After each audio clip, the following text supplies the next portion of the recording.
Necesitamos un trocito de canela.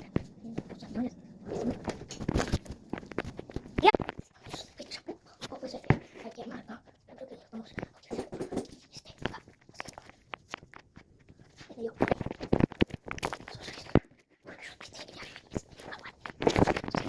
Antes sí la puse, no sé. Nosotros vamos a ver hasta ahí.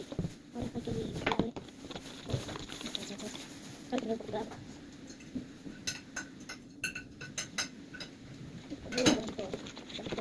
Puede ser caliente. Tengo este azul, es un poco brilloso. Yo tengo solo la que me bien.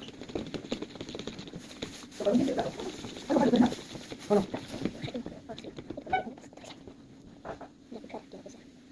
Con la cuchara. Vamos a ver así. No puede ser con la mano. Ponerle un poco así. Eso es menos. Eso es que la cuchara. Vamos a parar.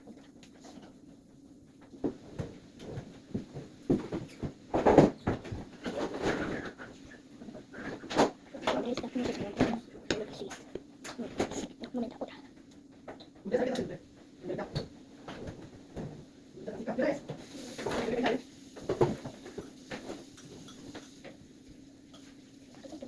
Bingo. Bueno, ahora al teaser, cuando llegue la escuela voy a hacer parte 2. Pero no, espera aquí.